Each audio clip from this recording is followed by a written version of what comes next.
Hey, what's going on, everyone? Thanks for joining us again on another episode of the Retic Lounge. I am your co-host, Lucas Bagnaria, joined by our other co-host, Nathan Katz. Guys, if you are listening in, go ahead and like, subscribe, comment on these videos and podcasts. You can find us on YouTube as well as any podcast platform for your audio. If you guys are cleaning cages one day and you guys just want to listen to the audio, go ahead and tune into Apple Podcasts or iHeart or Spotify. If you guys are just wanting to watch a video, come hang out with us. You can catch us on YouTube.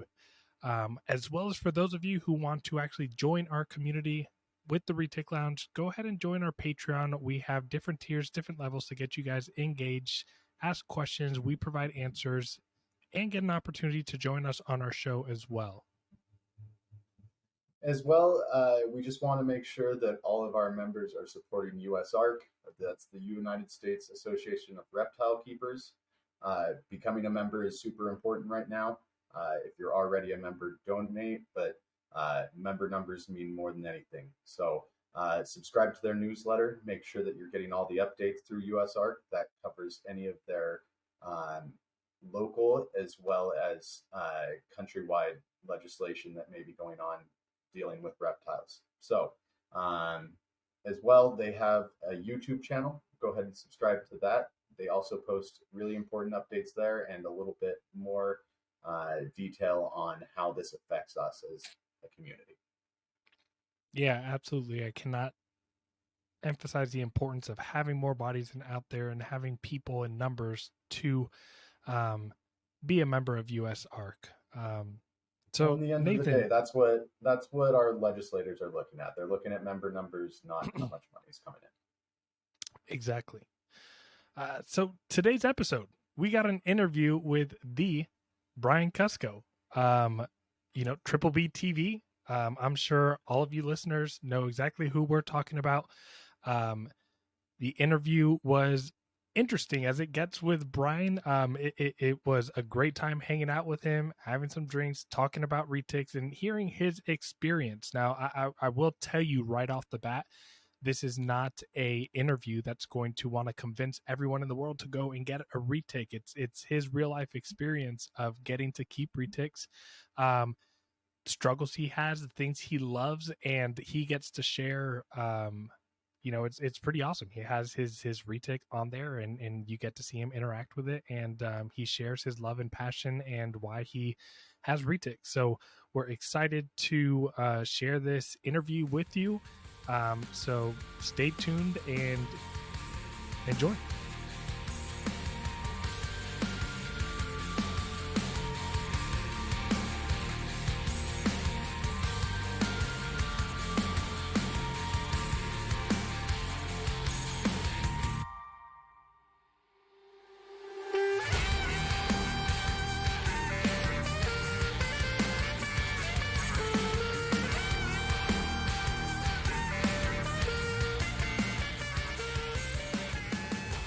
Brian, man, what's going on? Oh, I canceled my USARK membership yesterday, so I should probably sign out. Yeah. All right. Bye, Brian. I'm just nice talking to you. I was really going to try and be 100% serious on this episode and only talk about retics. I'm going to try and stick to that, being a retic podcast. No, we don't need that.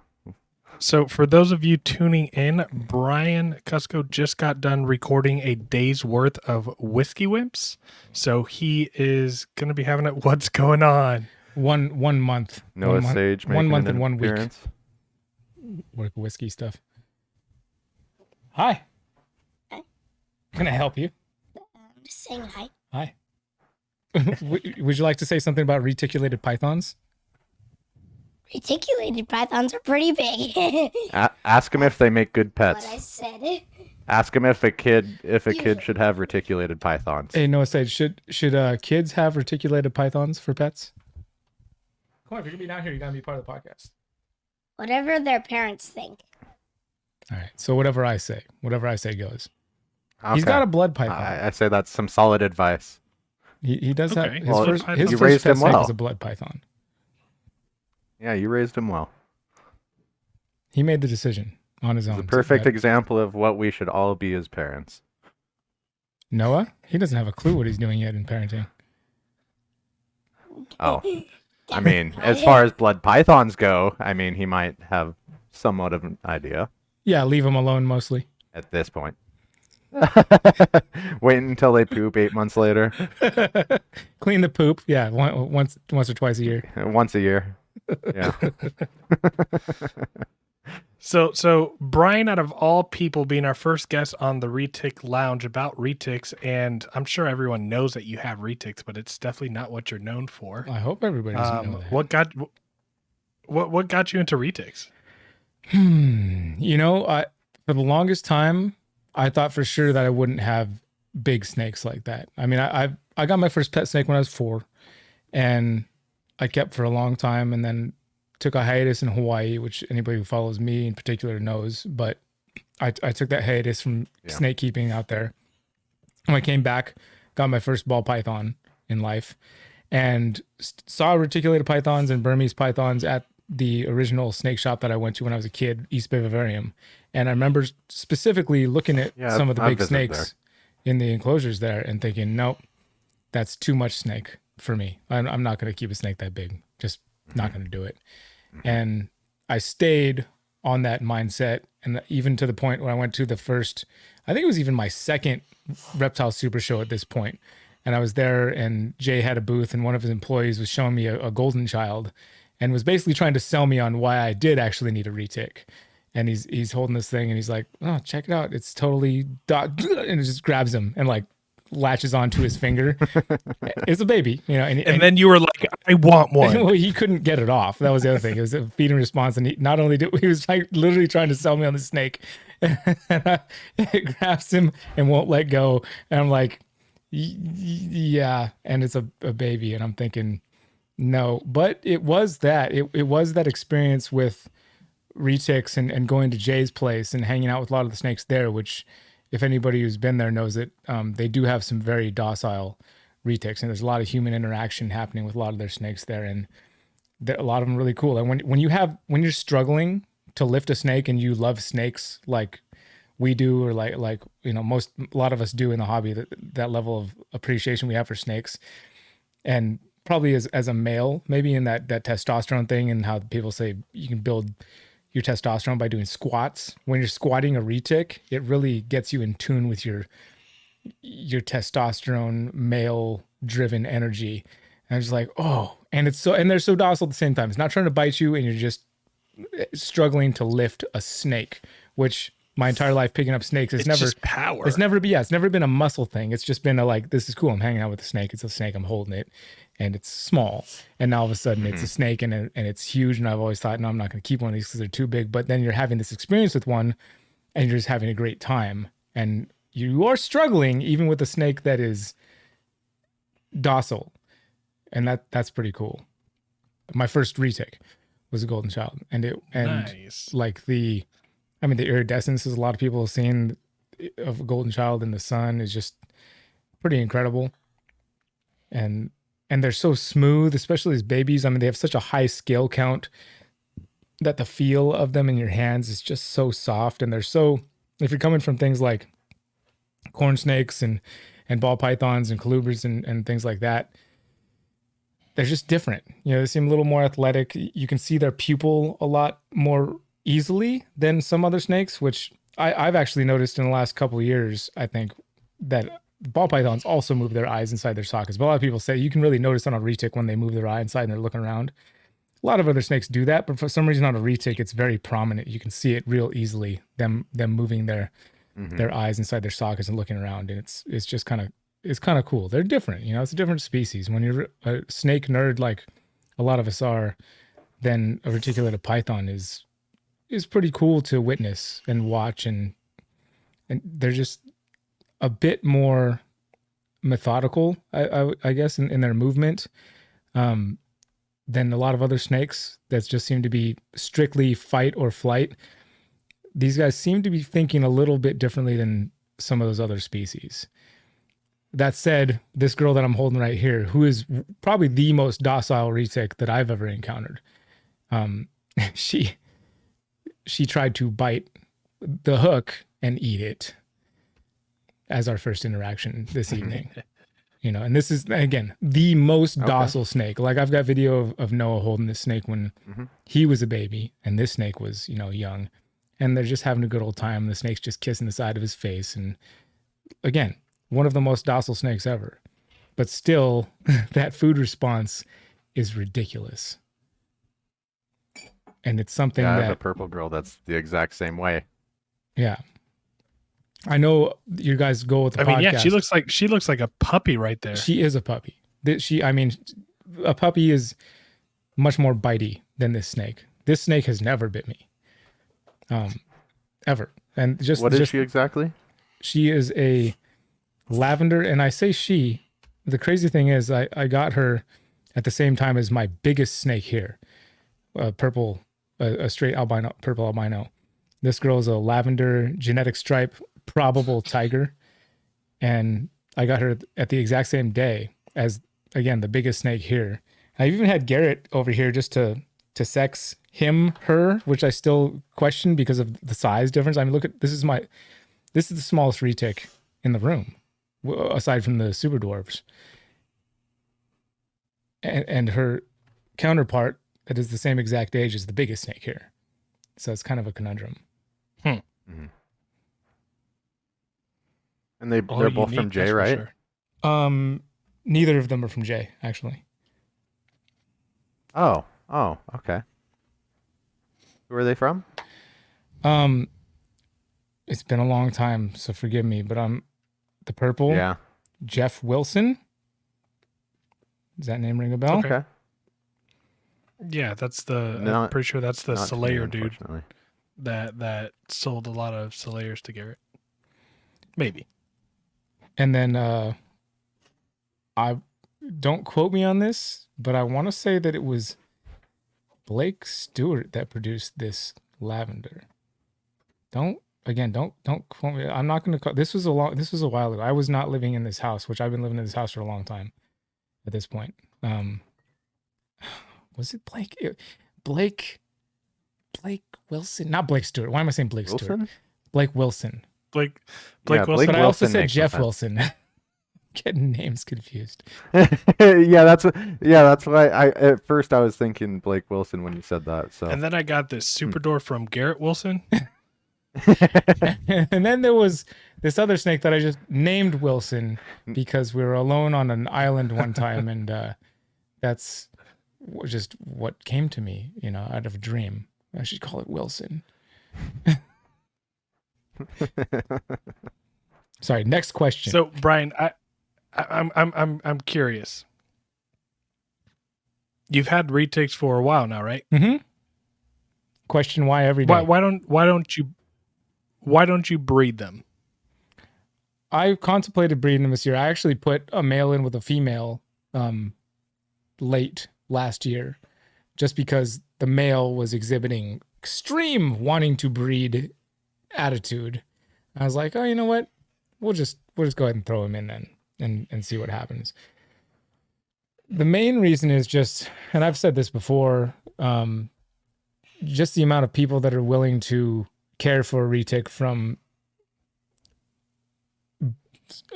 hatchling to adult and throughout full adulthood seem to be a strained number. And a strained number, I mean, I've seen in the short time I've been back in the reptile keeping world, the snake keeping world, I saw a lot of people get retics when they were small and then get rid of them when they got big. And based on how many babies that you get in a clutch, I didn't want to be responsible for finding that number of responsible keepers who weren't going to dump them once they got big.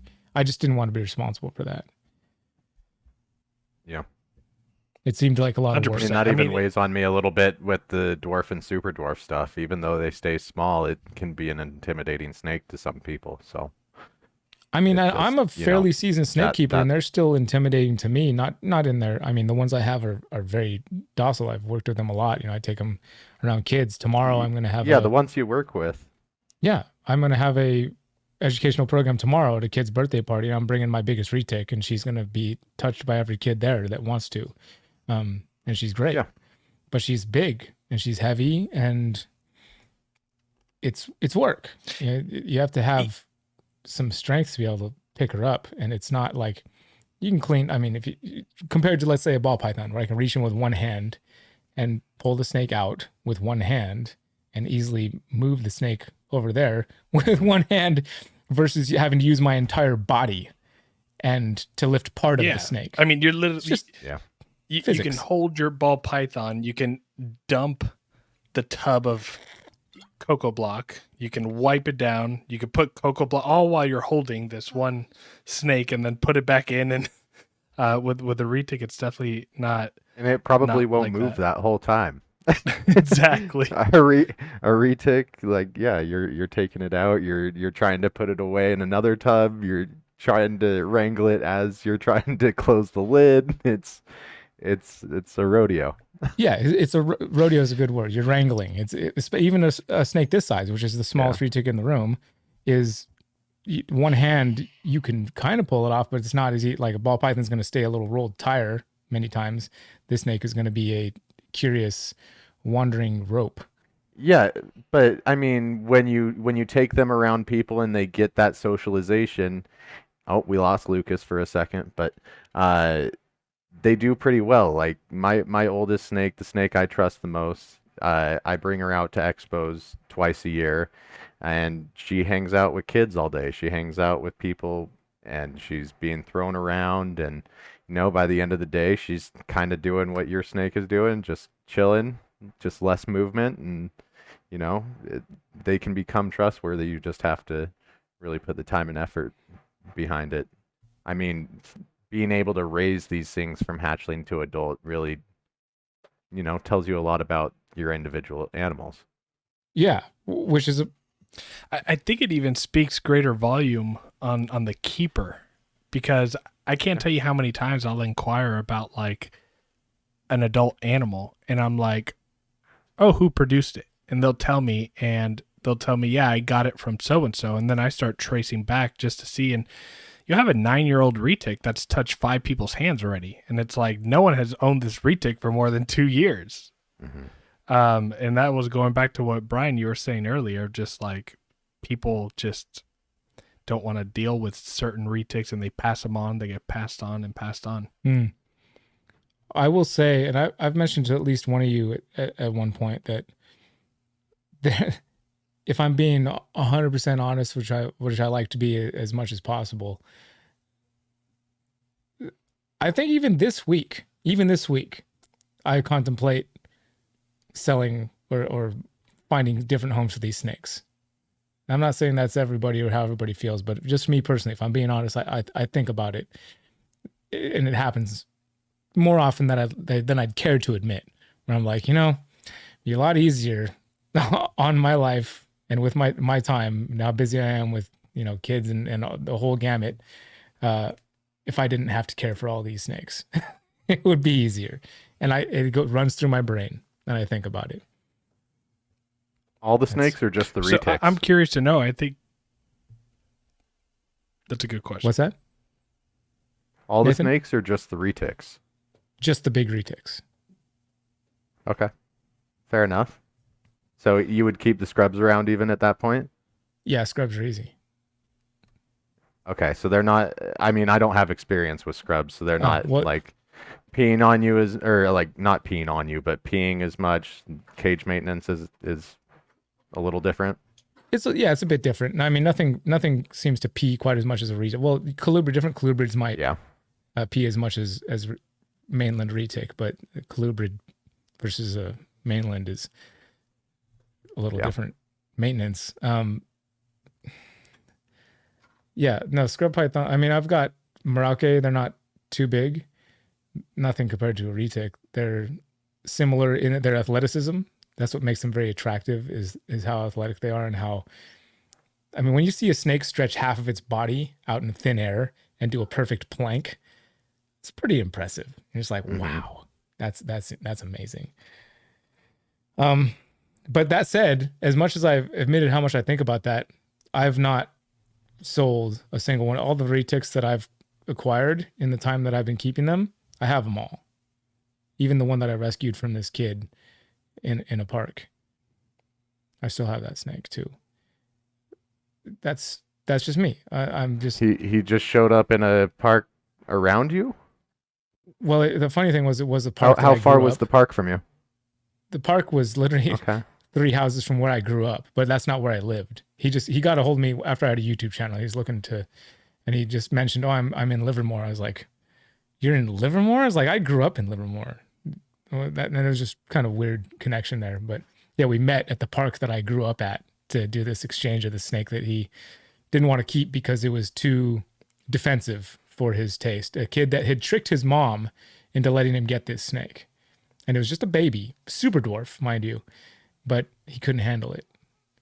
And he was there with his mom. I had the same thing happen locally, as far as just someone trying to get rid of a snake that was too defensive for him. I think we wouldn't do our listeners justice if we didn't talk about what is it about the Retics that makes you consider rehoming them. It's work. Like it's just the sheer amount of effort, physical effort it takes to clean one mainland retic cage. I won't say the same of a super dwarf, to be fair, and I could easily see somebody who is very biased misconstrue this as, you're just friends with Garrett Hartle. That's why you're saying it's okay with super dwarf. You just want to push his market and make him bigger, and he's doing all right already. Why you gotta? No, anyway, I'm being super cynical, but it's different. That super dwarf reticulated python, I can clean almost like very closely the maintenance and the effort that goes into the maintenance, as far as just a simple cleaning. Moving the snake out of their enclosure and putting it back in after cleaning is not too far off from a ball python as far as physical effort exerted. It simply comes down to the amount of physical effort that's needed to exert to move a 100-pound plus snake in and out of their enclosure. Simple as that. If you wake up in the morning and you're feeling a little stiff and you feel like you need to warm up your core first and maybe do some yoga to be able to move a snake without permanently harming, you're not permanently, but like tweaking your back for a couple of weeks, that's different. It's that simple. It's, for me, it's simply about how much actual effort is needed, physical effort it takes to clean one snake. I can clean my super dwarfs or any other smaller snake's enclosure in minutes, where even in these enclosures here, which I would argue that the 8 by 3 foot enclosure for that 16-foot retic, it works for that snake. It could be bigger. Definitely couldn't be smaller. And that takes way more time because you got to get the snake out. You got to kind of reach in and clean.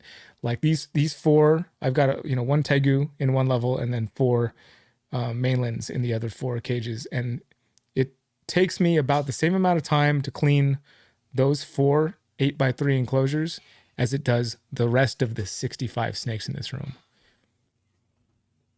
Like that's kind of how I break up my cleaning. One day for those 4 and then another day for the rest of the room. But that's now, just the facts.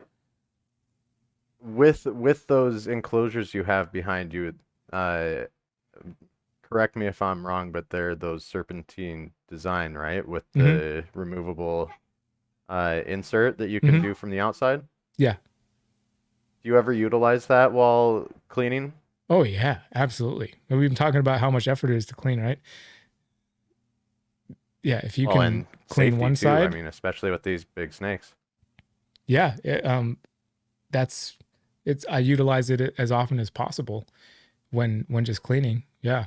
If the snake's hanging out on one side and it seems That's easy really to cool. just slip it. The convenient thing is if the snake defecates and urinates all over one side of the enclosure and moves to the other side to get away from it, that's the ideal scenario. Just slip that little divider in there, clean that one side, take the divider back out.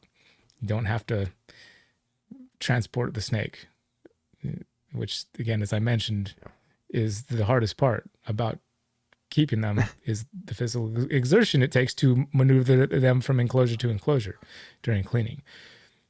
The rest of it, I mean, I've been very negative about this so far because I'm just trying to be realistic. Like you're asking me about what is it that you kind of asking about the negative sides of it, and that's it.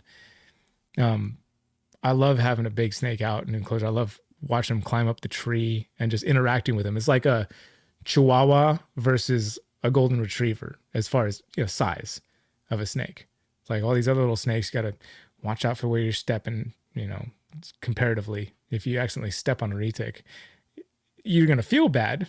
I would, but it's going to be like, what was that? Did something touch me? And you can kind of wrestle with them. You can roll around with them, and you can like play games with them. If you raise them from babies like you do and they get as docile as these do, I mean, you just, it's fun. You just like, you literally wrestle with your snake and roll around on the ground with it and like just have a ball and not worry about rolling over on it and killing it. That's not going to happen. You could slip and fall and land with your butt on its head, and it's not going to be a good time for that snake, but it's not going to die. It's going to be like, that sucks. Why'd you fall on my head with your butt, full body weight, all 180 pounds? You landed on my head. Ouch. Don't do it again, please, but not dead. And I've never done that to you. I've never fallen with my butt directly on a snake's head. Time will tell. How are they with your kids? Mostly good, as you saw.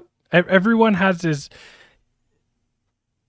Yeah, everyone has this like mindset of you know, people that are not very educated and ignorant to the retic world. They're you know, I can't tell you how many people like tell my wife like, you have that many, you're not scared your snake's gonna eat your baby? Well, listen, and it's like, yeah, they're capable of it. They can eat something that size. And as we mentioned before, my most docile snake, the feeding response, incredible. You know, retic-related pythons feeding response, like as much as they're aware and are fairly observant snakes, when it comes to feeding time, they're pretty retarded. Like, I don't know if you've ever seen a snake like a reticulated python. I've seen plenty of examples of lots of different retics. This one, spaced on the word for a second.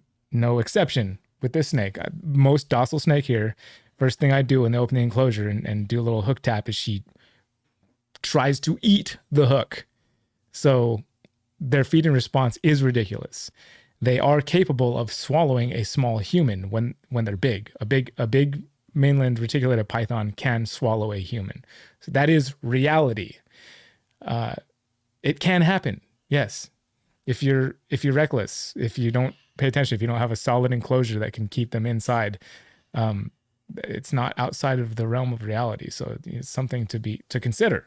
You know, a ball python's not capable of eating a human any size. Period. It's not physically possible. So it's not what I've heard.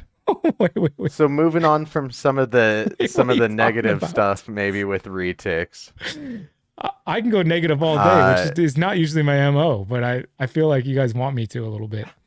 maybe no, not whittle at down all. the market a little bit.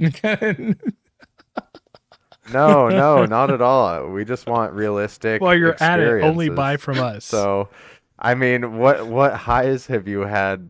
I mean, raising these animals and what's ultimately kept them with you? Because I mean, you may think of selling them day to day, but they're still with you. You're still loving on them like you are with, I mean, all of your snakes. But I mean, it's obvious retics have a special place in your heart. Yeah, when it comes to snakes, to find the personality in a snake is a bit of a skill, I would say. Skill would be one word.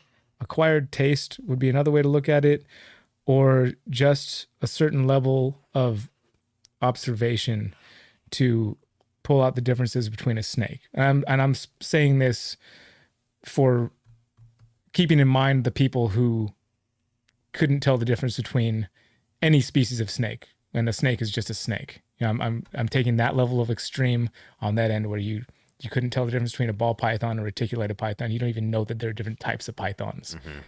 To the level of being able to... They're all danger noodles. Yeah, to be able to take it to the level of this reticulated python has a much different personality, quote unquote, than this other reticulated python. When it comes to snake, the biggest difference that I've seen between species has been with reticulated pythons, where individuals seem to be more individual in their little quirks and their little personalities than any other species of snake that I've experienced. Whether that's, the next closest I would say would be the indigo snakes. The 2 indigo snakes I had at one point, now 1, they were so different from each other.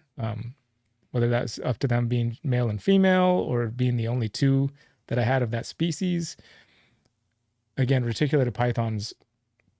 This snake I call one of the most docile in the room, which seems crazy to say because I have another snake up there named Hilo. I have too many animals and children now at this point that fit into that. Halo, Eli. I mix them up all the time.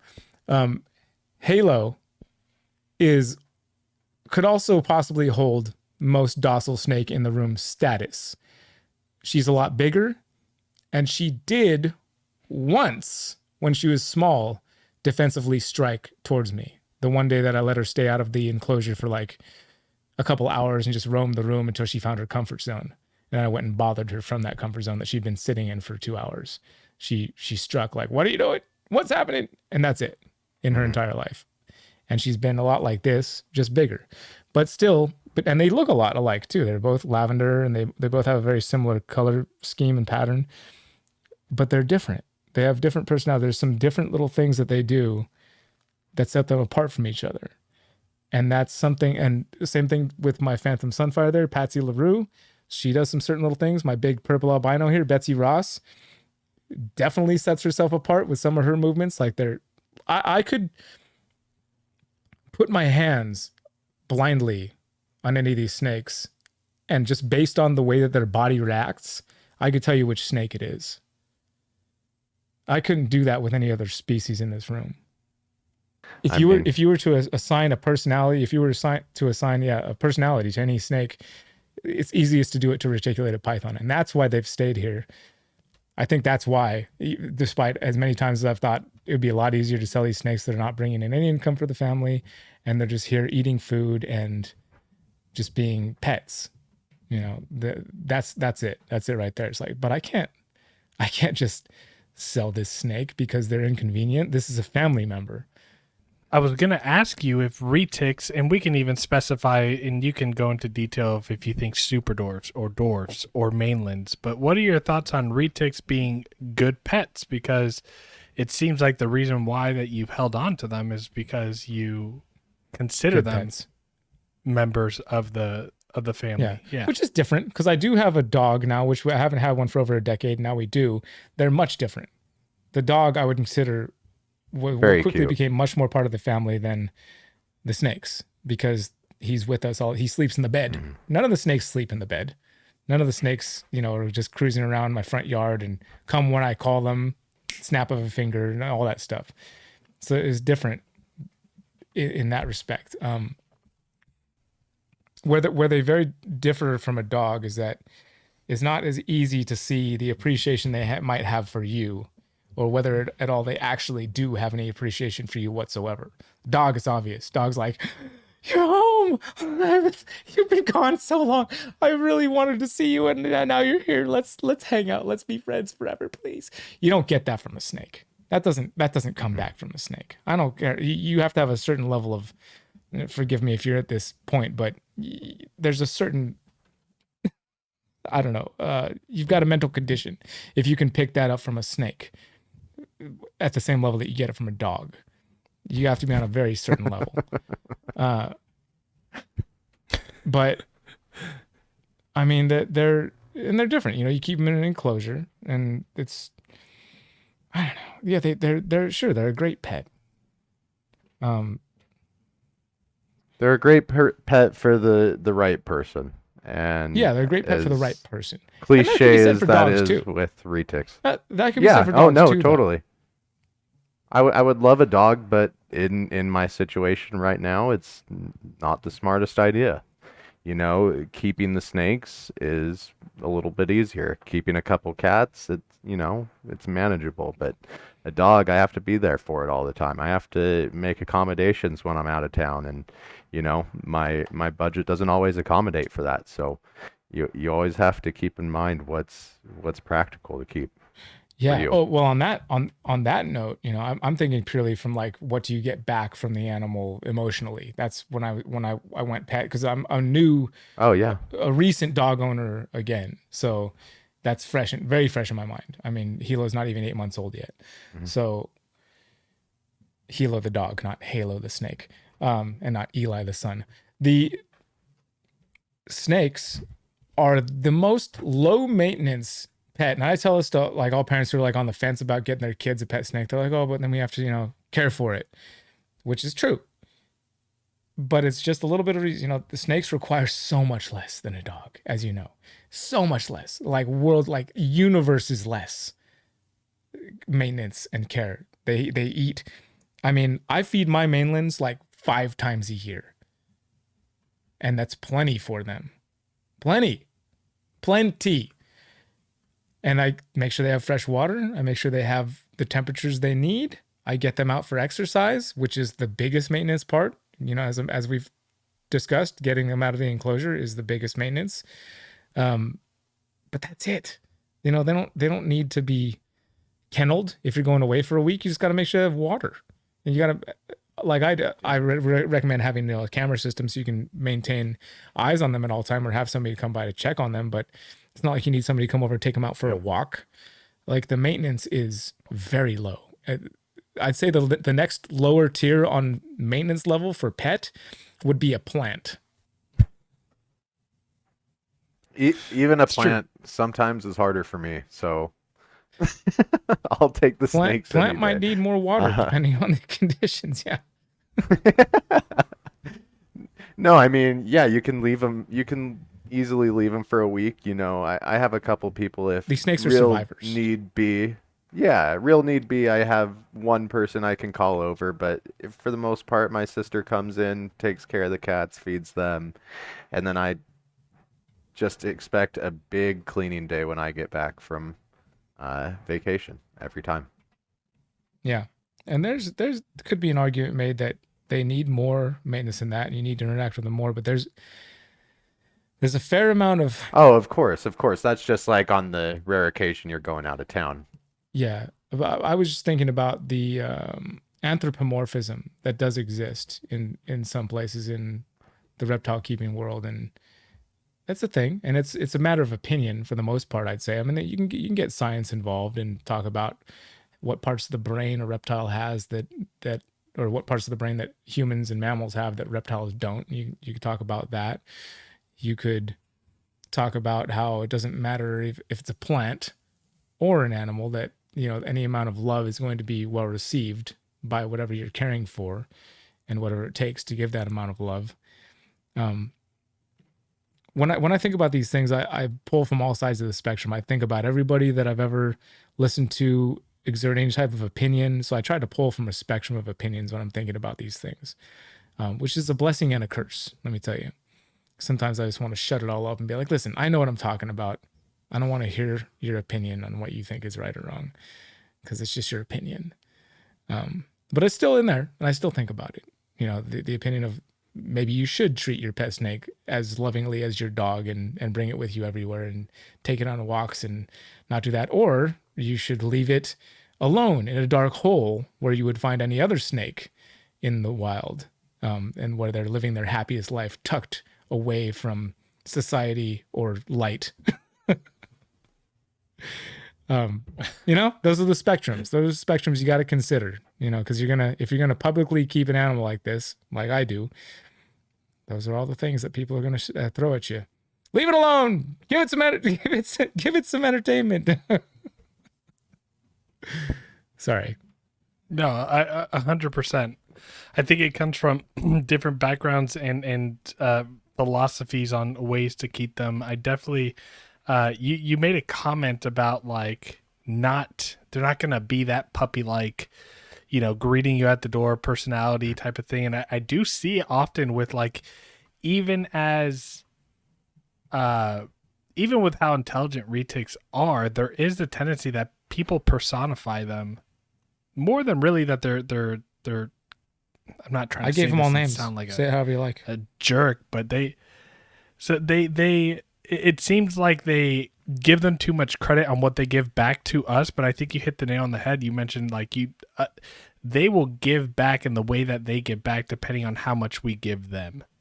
You know, if we give them everything that we have to care for them, to love them, to treat them like a pet, even for breeders that have 20, 30, 40 animals, the more you interact and the more you give them, the more you are going to receive from them. I just don't, a lot of people like to talk about their, oh, they look at me and they wink at me and they flick their tongue 2 times and I know it's telling me that they like me, and it's like I mean, okay. I would say that sure. I mean, once you're interacting with an animal like this, I mean, scientifically speaking, their brains are only capable of flight, fight, survive, eat. You know, like that's it. But once you get beyond that, once I have my hand like this and this snake is like, we're here, we're together. I'm not fighting or flighting. I'm just hanging out with you. I know your smell. We've done this a lot. I know the smell is a huge part, right? Snake's sense of smell is right on par with a dog's, like 600 times better than we can only imagine the things that you can pick up through scent as an animal like this versus what we can. I mean, we already know our sense of smell is like the strongest trigger for memory, right? We smell something and like we're transported back to this thing that we forgot as a child or something. Imagine having 600 times that on that level of perception with something like a snake, who, yes, doesn't have the cognitive ability that we do with imagination, ability to dream and feel love and care on that type of level. But imagine having that level of scent and being something that primarily has lived to fight or flight. And now you're smelling and interacting with this thing that is completely different with you. And you just look at this snake. I mean, if you're just listening to this podcast right now, then this snake that I've been sitting here with is just dead on staring me in the face. We're face to face.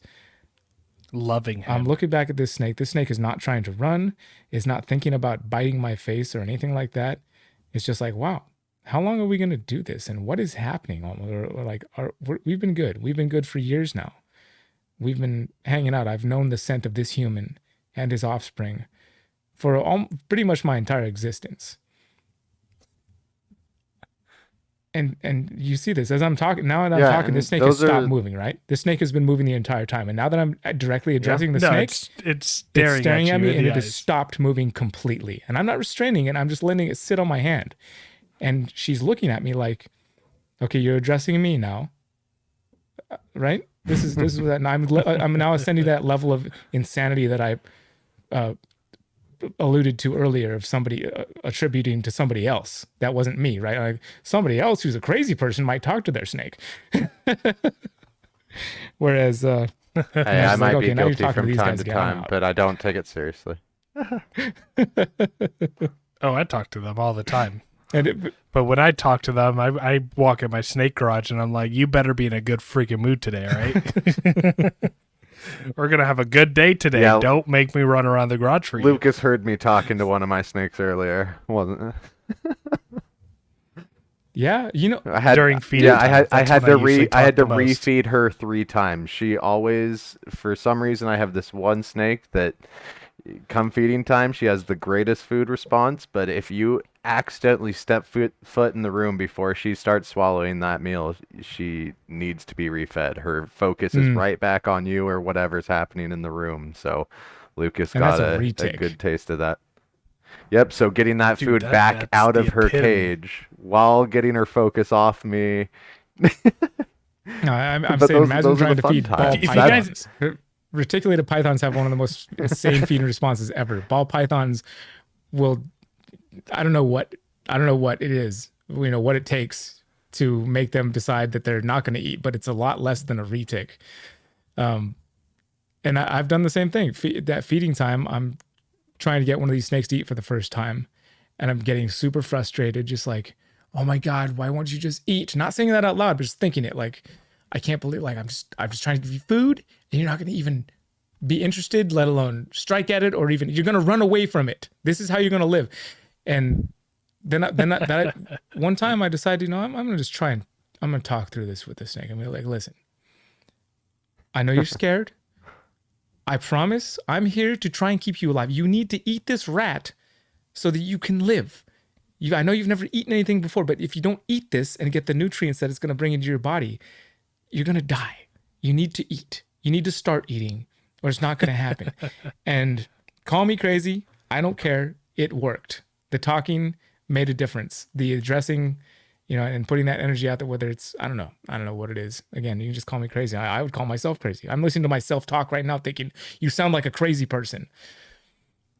But whatever. I've had way too much. Hey, I had to today. publicly shame my snake with Lucas watching, so we all do our thing.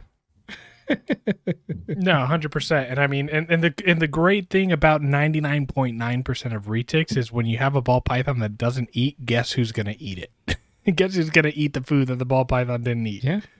It's your retic. Yeah, that works too. Or indigo snake or monitor lizard or King snake, yeah. The list goes on. The list goes on. So I want to hear from you, someone who has kept retics for a good while and is a snake whisperer with this beautiful lavender that you have on camera. For those of you that are just listening, he is dancing with it right now. What advice do you have for new keepers that have retics or that want retics, whether it's super dwarf, mainland, but through your learning experience and you keeping them, what's your advice for new keepers? Now, I'm gonna want to ask the distinct difference between we're talking about retics specifically.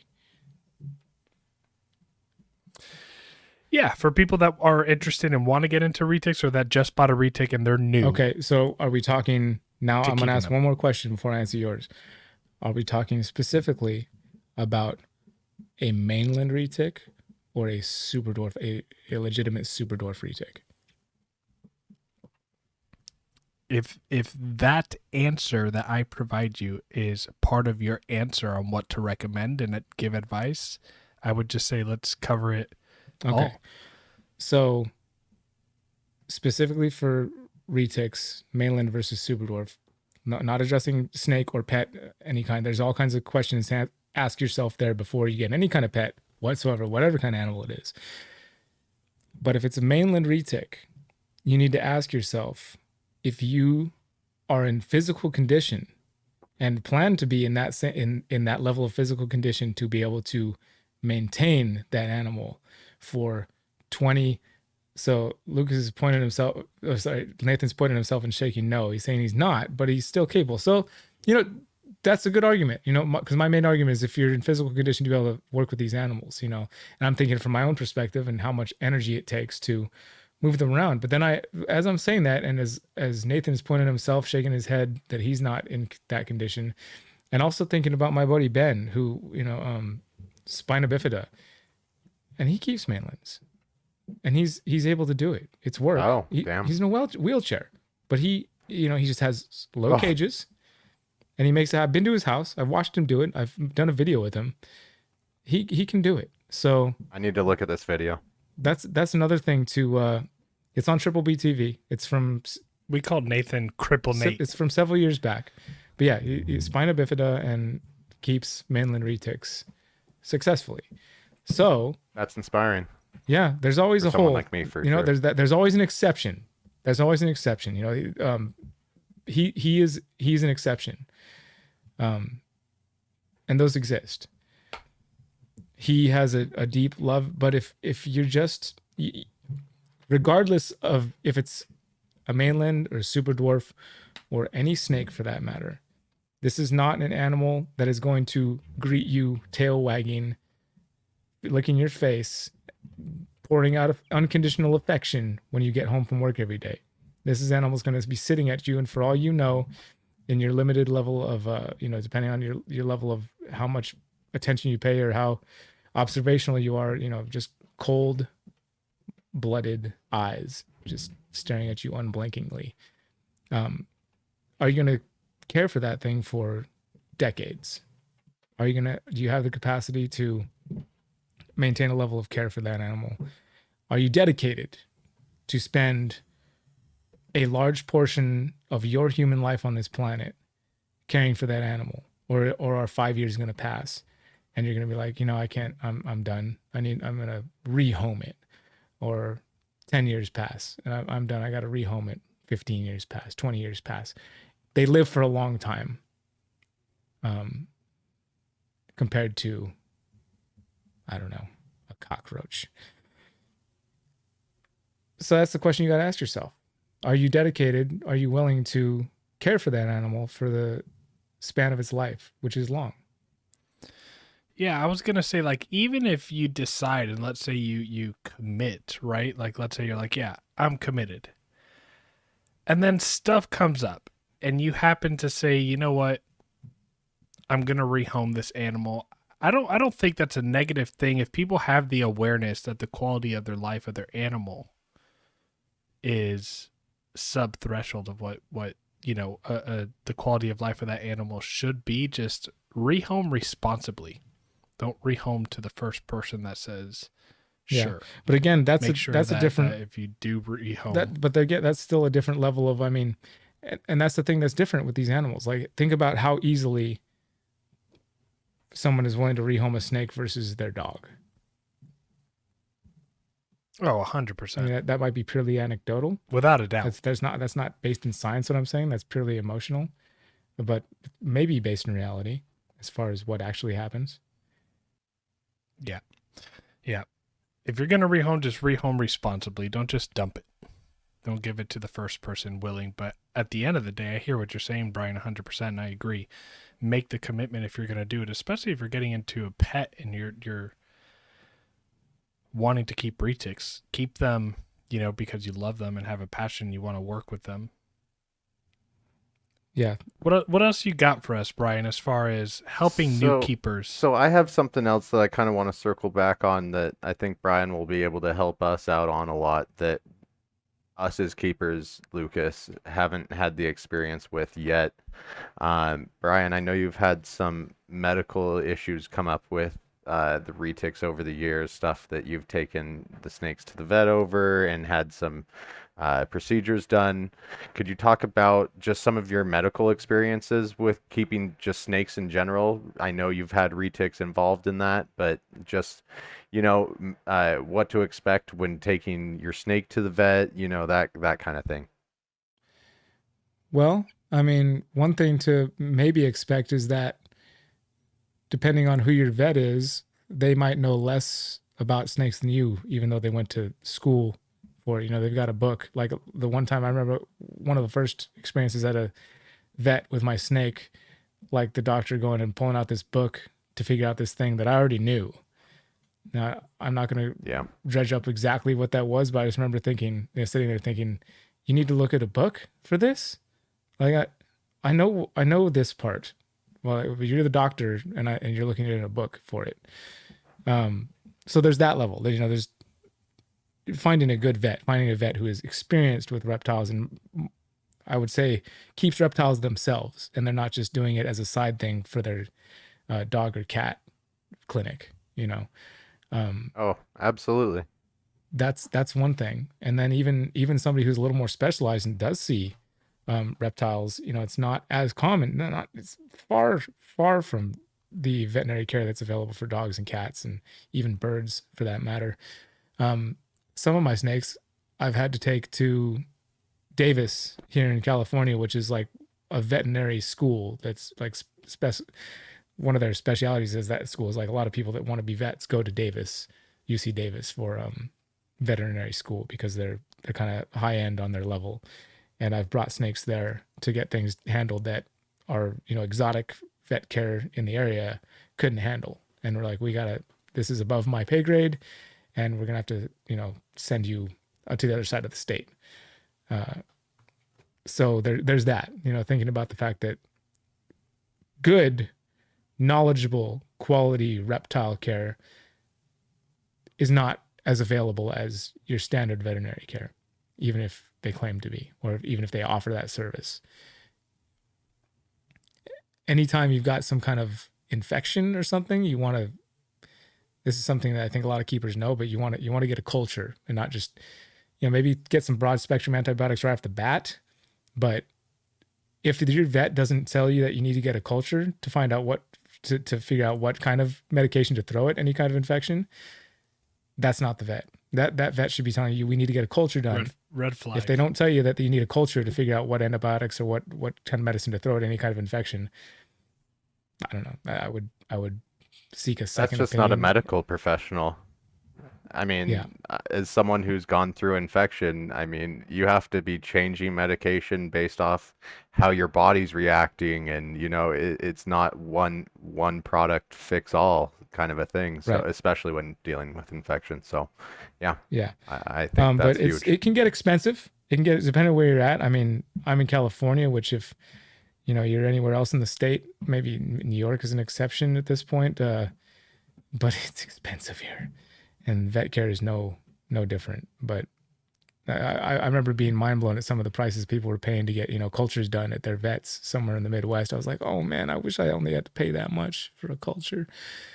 Free? Well, that sounds like these different things I've heard. But I've spent thousands and thousands of dollars on vet care for a single animal, so it can go there. It just depends on what you're willing to do.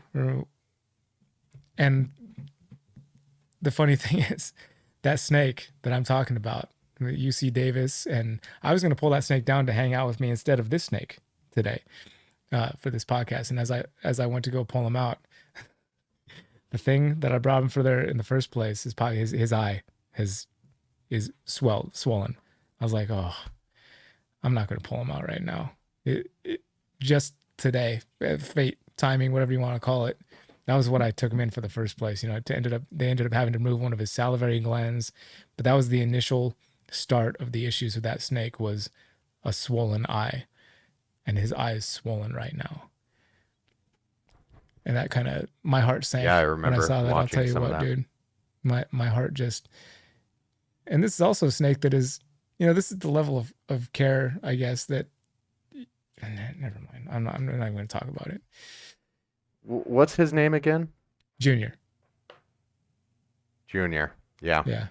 Junior has even a special place in my heart. I mean, the way you document stuff on your YouTube channel and how you took everyone along with some of his medical procedures, I root for Junior every day.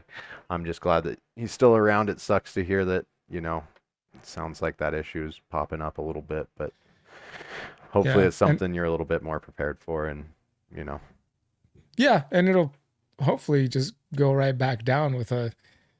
One of the funny things I remember hearing people say in forums when I was first getting into keeping retics, one of the go-to hobbyist throwouts was just feed it a big meal and it'll probably fix itself. Which it sounds kind of stupid, that sounds like total bro science. But man, there's something to it. It works, There's man. something It to works. it. Just give it a really big meal. Let it shed. Obviously, you don't want to do that on a regular basis because overfeeding these snakes is definitely a thing. That's why I mentioned my big mainlands. I feed them 5 times a year. But it's generally a big meal, and that keeps them good. That's the way these snakes are meant to. That's the way they've processed food, for a long time. They don't. Yeah. For a lot of people, that's another thing. I mean, if you're a beginning keeper, that's something we should. We've definitely talked about some of the more. I've chosen to speak more on the very subtle things about keeping snakes and retics in particular, but some of the more basic common knowledge is something I should have mentioned a long time ago, is that a lot of people can't understand how little these snakes need to eat, or how few and far between time, how much time can be spaced between meals, and how that's better for us humans. Again, with the anthropomorphizing, I'm not going to try and say it again. We're like a whole day without food. Yeah, that's extreme. For a retic, a day without food is like, yeah, that's like 10 minutes has gone by. In perspective wise, these snakes in the wild go for a year without eating. Take down a big deer and go crawl off somewhere, and snakes just have such slow metabolism compared to warm-blooded creatures. Sometimes people are like, oh, it needs to eat. Oh, it hasn't eaten for 2 weeks. It's like, So tell me when it hasn't eaten for 2 years. That's a problem. Maybe. Yeah. Depending on how much reserves it had. Tell me when it starts losing muscle. Yeah, exactly. I've talked to keepers in Europe, and it vastly, like the way that they feed their mainlands and even their door stuff is so much drastically different than we do here. I mean, even here, people will feed, a big meal every 3 to 4 weeks. But man, most of the people that I know that have the really big snakes over in Europe that I've talked to, it's that 5 meals a year. They're feeding it a massive meal. And what's crazy is that you think like, oh, a massive meal only 5 times, you're feeding not even every other month. It's not going to grow, but they actually, from what I've been told, they grow more and they grow healthier when you provide them those huge meals and then give their body 6 weeks. Yeah. 7 weeks to digest, break down, metabolize, get active again, look for food again. I think what we just run into a lot here is we've talked about their feeding responses being fun, for lack of a better word. And I think it's just convenient for us to be like, man, I need to clean this cage. Let me give them a meal real quick and I'll do it tomorrow. Yeah, sure. Yeah. They don't need to eat nearly as often as they're fed often. They're not built for it. Their body, I mean, if you look at the research that like Dr. Warren Booth did and the amount of physiological change that their organs go through when they're digesting is insane. Like how much their organs enlarge, like their heart doubles in size. Like a lot of their organs, like they go through this drastic digestion process, which is very stressful on their body, for lack of a better word. And they need space in between that. Like if you keep feeding them, if you feed them every week, their body never gets a chance to decompress literally from that, and you shorten their lifespan exponentially. I mean, or whatever the reverse of exponential is, you just shorten it. You can take a snake that's going to live for a long time and it'll have all these crazy fat reserves around its heart and just becomes obese and unhealthy like anything else that overeats. And yeah, it's just snakes can do it a lot quicker because of how slow their metabolism is. I guess the easy way to think about it is they're cold-blooded, or what's the official word for cold-blooded? Ectothermic. So they don't burn calories to maintain body heat. So they don't need all that fuel like we do, because we're constantly burning calories just to maintain body temperature. All of us mammals and warm-blooded creatures. That's the big difference. That's the number one difference, is why, aside from the physiological changes they go through with their organs, is the fact that they just don't need to burn calories to maintain their body temperature. They rely on external temperature to maintain that. So they don't need all those calories, as often. But you want your snake to live a long, healthy life? Don't feed it as often as you think you should. And the crazy part is that they don't need to, but they can still do it, which is really cool. I've noticed in switching to ambient, the ambient in my room temp will be like 83 degrees, and I'll feed them a big meal and then I'll temp them the next day, and my room temp, no external heat. I'm running ambient and the room temp is 83, and I'll temp their body with a temp gun and their body's reading 88. Because of the metabolic processes that are taking place. It's it's pretty crazy how they can do that. They're pretty awesome animals. Oh, yeah, they've been now, doing do you this offer life thing for a varied diet? I have. I've done different rodents and bird, and when it comes to like the indigo snakes, I do feed snakes and but with the retic specifically, bird and different rodent, rabbit, rat, bird meat, quail or chicken. Pigeons from outside, or from what? Okay. What from outside? No, I was gonna say birds from outside, or yeah, I shoot bald eagles and drag them in here, and humanely sourced Oh, I thought you finally offered Oh. Junior one of the chickens, but maybe not. Well, we did have a raccoon. I'm joking about the bald eagles, obviously, man. The Gonna get us hunted down by the feds. yeah, yeah, right, dude. Dude, when I see a bald eagle, I salute. I stand at attention, and the chickens got ransacked one evening by some raccoons, and we had a couple that were, just off for whatever reason. Raccoons are just as brutal as humans in some respects. They'll kill something and not even utilize it. Um, and they did that with some of our chickens. So they're just, there's a couple dead, not eaten, just laying in there, and one that was like still hanging on to life barely. And the entire family agreed that we should feed them to the snakes and not waste them. So, yeah, we fed some chickens from right here on Kusko Farm. That's awesome. Such is life. So, I What- mean, at least they were utilized Right. effectively, Yeah. and I mean, didn't go to waste. Totally. How do you keep them in terms of husbandry, humidity, temperatures, all that stuff versus your ball pythons and the other species of snakes that you keep? Like, what do you run your temps, your humidity? What are some things about husbandry that are different about retics, or even the same from your other snakes? It's not too much different, honestly. When it comes to specific temperatures or humidity levels, I mean, I keep the whole room at about 55% to 60%. And the temperature gradients are about a 10-degree flux, from like the ambient temperature in the room never gets below, 75 or so. And the hot spot for basically every snake in this room is about 88 degrees, maybe a little hotter for a couple of colubrids, just in case. But it's basically around that, I mean, super simple. Do you notice with your retics that some of them like cooler temps, some of them like hotter temps? Like, or are all your retics across the board dialed in on your thermostat? Oh, Same temp. No, when they're digesting food, they want the hotter temps. They definitely move. I've got a camera set up over here, a security camera, which I can scrub through footage like weeks at a time and see what they do, from morning to night. And You're not crazy. and I'm not crazy. Yeah, that's the podcast is done. we finally figured it out. And yeah, no, they hang out on the warm side when they're digesting, and hang out on the cool side if they want to be a little cool.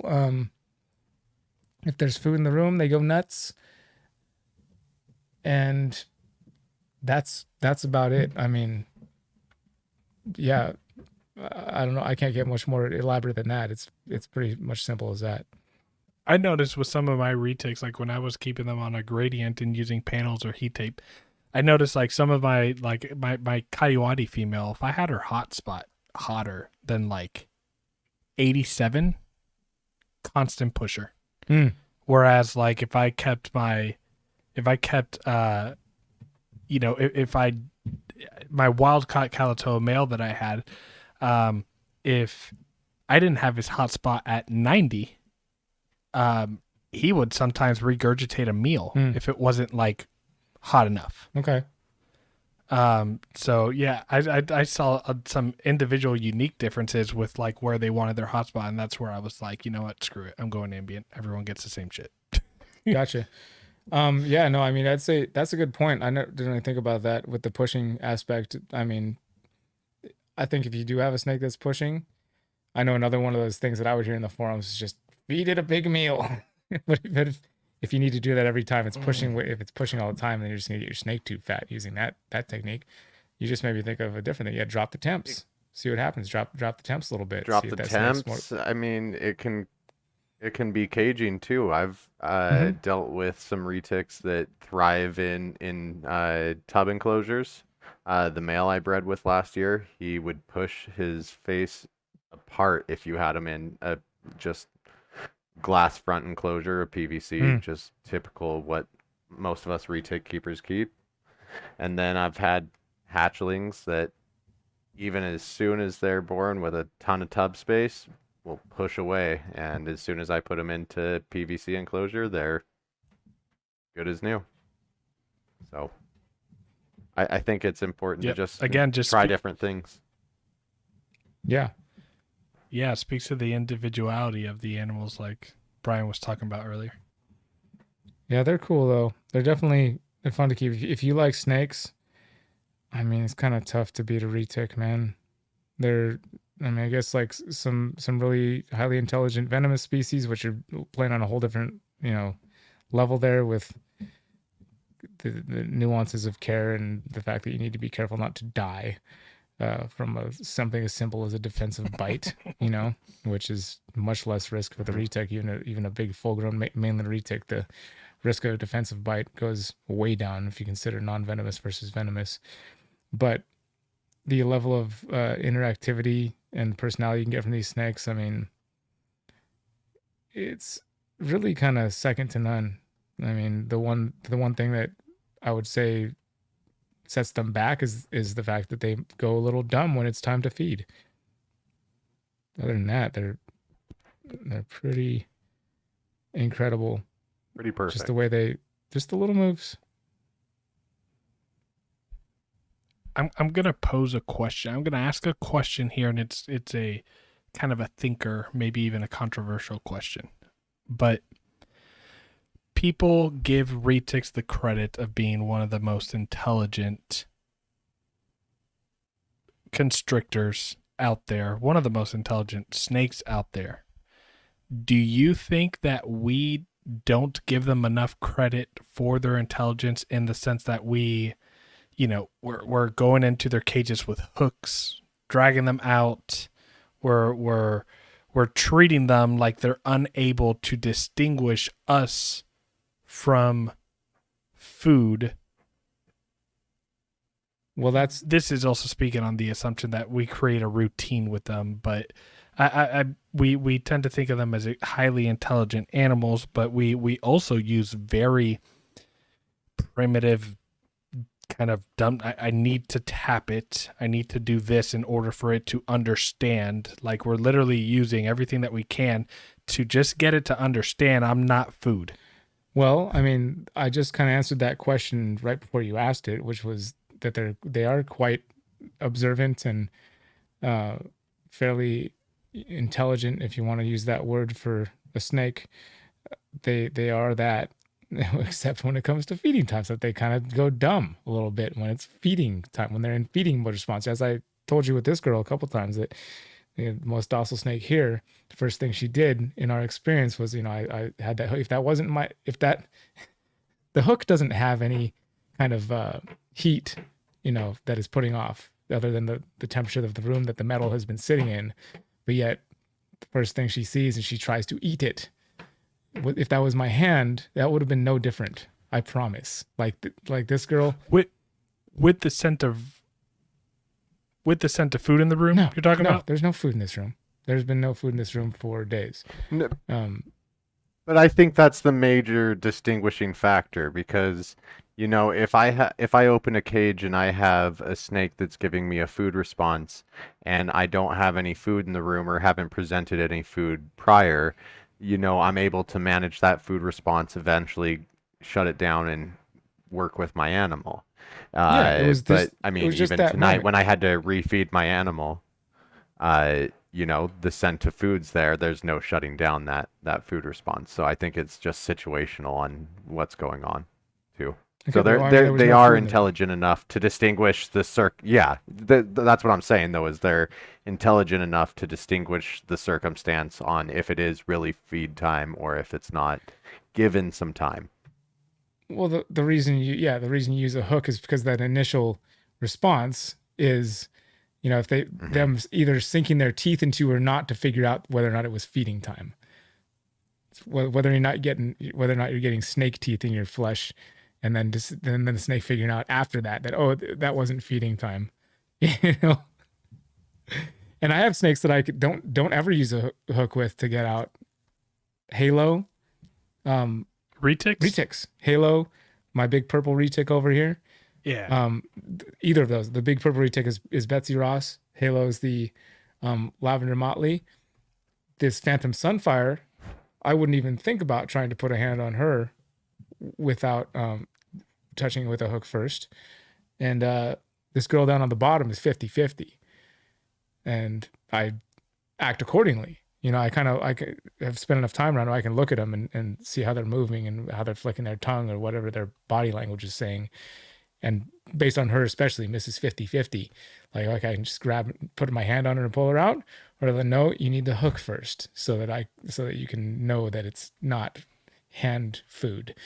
But yeah, but these two, Halo and Betsy Ross, I don't use a hook on them ever. Betsy Ross is my biggest snake here. So again, it seems like the retics do more of training us than we do of training Oh them. yeah, absolutely. Once you get some teeth in your skin, you learn real quick. Oops, maybe I shouldn't do that. Oh, didn't like that. Okay, let's not do that. Maybe we don't put you on a coat rack and bob up and down while we're cleaning cages. Maybe that's not the smartest idea. And I have some snakes that, I mean, I've got this boa back here, who her feeding response, when I was doing early videos and feeding all my different snakes new videos with it, when she would hit the frozen thawed prey item, I would always put in a bomb explosion sound effect because it just seemed appropriate, and it still does. Like like windows on the cage, like there is a bomb sound, But and my buddy Ryan, who was here, my buddy from Hawaii, who has like no snake experience, and he just kind of wanted to check out the snakes, and I was like, oh, let's check them out and see what's what. And I'm getting a little more experimental because my buddy's here and there's just a couple dudes in the room. And it's, not a consequential snake. If I accidentally take a feed and response bite from this boa, she's not huge. It's going to be like, oops, I've done this before. Okay. And chew on the tail, whatever, let her get her off me and wipe off the blood. And just like, okay, yeah, see, that went wrong. But this snake, when I offered her, I hand fed her. I was like, well, let's see what happens here. Took the rat, and she came out. She was like kind of halfway outside of an enclosure. And I was just like, here's the rat. What are you going to do? And she slowly came up, sniffed ever so delicately. I cannot stress enough the word delicate. Delicately took this rat out of my hand. Like I've never had my kids take food from me as gentle as this snake did. Not even close. This snake, and again, every other time that I've ever fed her, every other time, she explodes on the food like a grenade.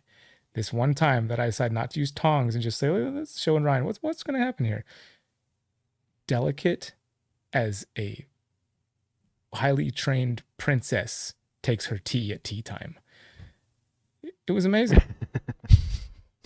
Pinky out and everything.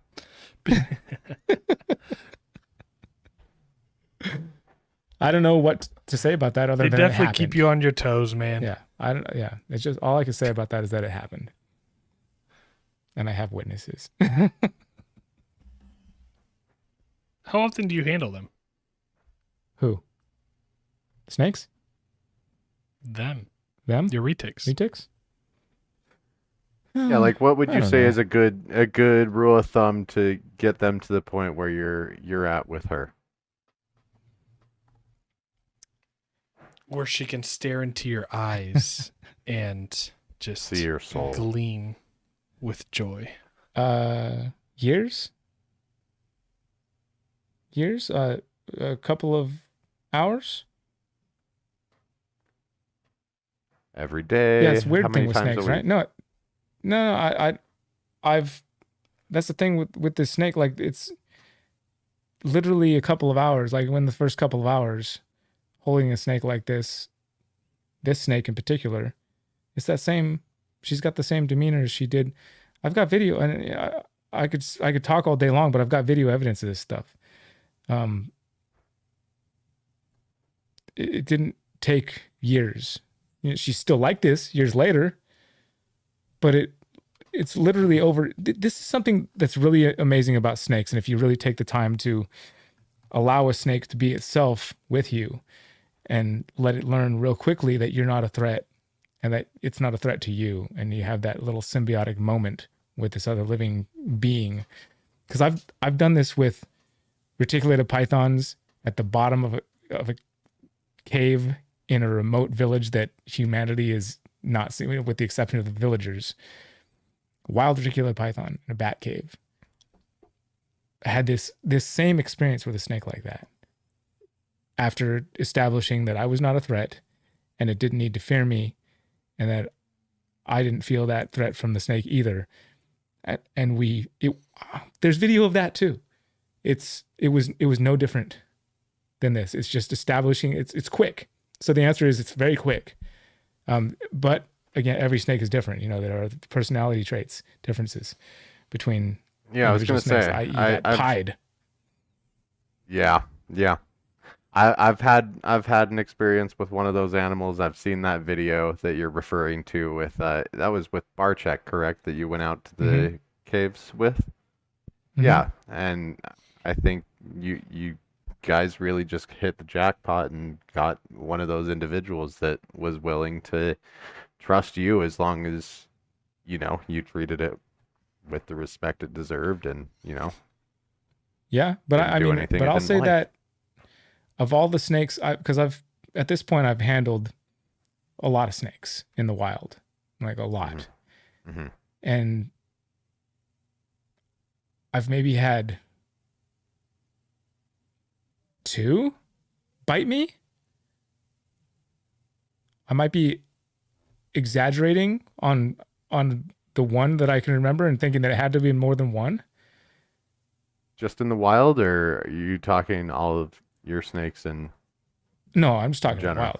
I've been Okay. bit way more by all the snakes that I keep than, or by Yeah. domesticated snakes than wild snakes for whatever reason. Yeah, no, I've been bit by captive snakes like exponential amount of times more than wild snakes, and maybe that's an exposure thing.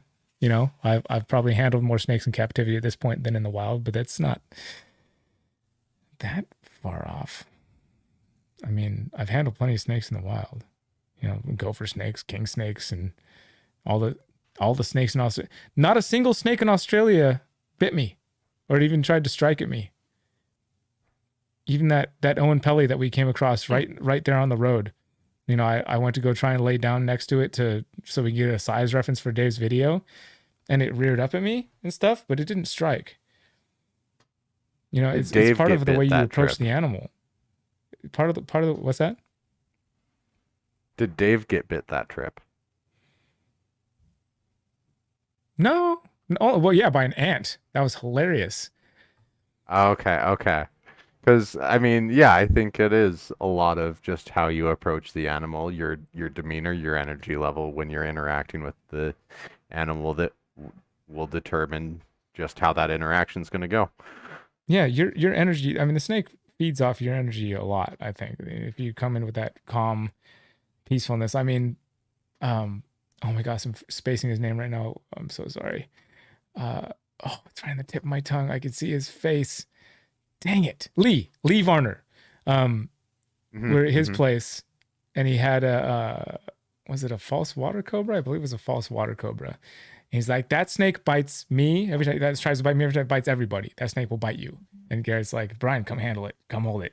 I'm like, no, I don't want to. I don't want to get bit. Like, I'm not here to entertain you with my blood, Garrett. I'll do it if I want to, not because you told me to. But I went. I was like, all right, I know why you want me to do this.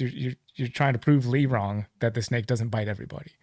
And so I reached in. I touched the snake on its back end real quick, and it reacted in a quick like, who's touching me back here? I And I was remember like, watching that video. you want? So, okay, see, that's the great thing. That's what I love about being able to document this stuff. I could be talking a bunch of crap here, but it's all on video. And it just, I picked it up. It didn't bite me. So it's how you approach the animal. So your question that this Where is all was that this again? this is I remember. what's that? Where was that again? Arizona. I remember watching that video. Outside And I of forgot Phoenix. where you were. Outside of Phoenix. Okay. or in Phoenix. That all stems back to your question, like how long does it take to get the animal to be at this mode where you're just chilling with it and it's docile and you're staring into its eyes and you guys are peering into each other's soul and everybody's happy and joyful. That's up to you. That's up to the individual who's holding the snake, in my opinion. Noah still can't hold one of our corn snakes because it always bites him. And only him. Only him. He's the only person in existence that has been bit by this corn snake. He's been bitten by it like every time he holds it. Every time. So it's up to you. Can we also just pause for a second to reflect that we've probably been recording for about like a total of an hour and 20 minutes, and that snake has yet to pee all over him. I told her, we're doing a podcast. You better behave or I'm going to get the stick.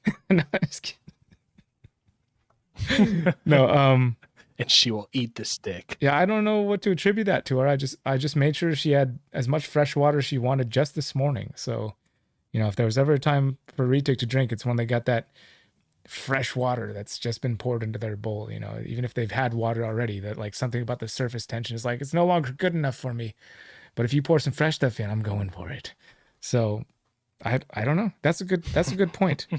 Which is, it reminds me that I forgot to feed the big mainland girl Betsy over there earlier this week, which I wanted to, so that she could pee and poo on some kids at the party tomorrow. Dang it. Spaced it. Oh, well, maybe she'll pee anyway. How many kids are going to be at the party tomorrow? I have no idea. It's a birthday party. So, you know, birthday numbers. Okay. Birthday numbers. Depends on popular. See, I'm not a father, so I don't know when like school year ends or whatever. So I was thinking maybe like big gymnasium kind of a thing, but. Oh gosh, no, it's a birthday party. It's 8th or 9th birthday party. I imagine there'll be 10 to 12 kids if I had to do an educated guess. Should be fun. So, Brian, I want to before we get wrapped up, I want to give you like a little 60 minutes. 60 We're going for another segment. Now, I want to give you like 60 seconds to give your blurb on just summarizing what we've talked today. Just kind of what about Retics that you love, don't love, and just kind of that last bit of advice, tips, or FML, whatever the case may be. If you could summarize your experience with keeping Retics and just kind of sum it all up to give our new listeners that are new keepers something to hold on to and take out of, go for that. If you want a Retic, go handle one from somebody that already has Retics. Go talk to somebody. Go visit somebody who has Retics and has been keeping them. And ask them their story. Get to know why they keep them. Get to experience them yourself before just bringing one into your home blindly. And start there. And if you like the story that person has to tell you, coming from experience, then maybe it's for you. And just be planned to take a ride and don't give up. You know, if a little voice in your head tells you you've had enough, don't give in to that little voice. That's the devil telling you you're not good enough. And you are good enough. Don't listen to that voice. You can handle taking care of these animals if you want to. Anybody can. I've seen it done by people you would think wouldn't be able to handle it physically or emotionally, but they do it because they want to. And so before you get one, just make sure that you really, really want to. And everybody will be better for it, snake and yourself included. And I really hate to do this, but at the same time I don't, because it's part of my sick personality that I've never learned to let go of. But M&Ms are racist. Look at this. I pulled these M&Ms out of a single bag of M&Ms today, so I could give my buddy, he wanted a bowl full of green M&Ms. he wanted a bowl full of green M&Ms, so I decided to oblige him and have him a whole bowl full of green M&Ms. And I was like, why are there so little? Look at this. This bowl is full, chock full of yellow M&Ms, and the brown. Look at how many brown M&Ms there were in the whole bag. I know Anyway. the answer, Brian. Brian, it's a simple answer. It's the climate we have been going through. It's all for Stop Asian Hate. That's exactly what I was thinking. Gotta Thank level you. the playing field. Yellow snakes rule. Get an albino. And if you're gonna get a retake, get a yellow retake. I swore to myself that I was not going to do that. I waited till the end of the podcast. Oh my God, that's perfect. All right, everyone, thank you for joining. Get a retic, do it properly, do it the right way. Join USARC, stop the Asian hate. See you later. Guys, if you guys, please like, comment, subscribe again. If you want to be a Retic lounger, come join us on our Patreon for just back access on getting to interact more with us, Q&As, get involved. We'll invite you on an episode. And again, appreciate it. Brian, thanks so much for being our first guest. It definitely went as I thought it would, just sloppy as hell, which is how I love it. Perfect. Anytime. You want sloppy, hit me up. Thanks, Brad. Thank you, guys. All right, guys. You guys have a good night, okay? Yeah. You too. Thank you, everyone, for stopping by the Retic Lounge this week. We hope you enjoyed this week's episode and the interview with Brian Kusko. Join us next week. We'll be uploading every single Friday, so make sure you subscribe, comment, and like. If you feel like it, join us on our Patreon for a little bit more exclusive content, as well as just make sure that you're a USARC member and supporting our industry. Guys, the Patreon's fun. Join, okay? We'll have a great time. See you, everyone.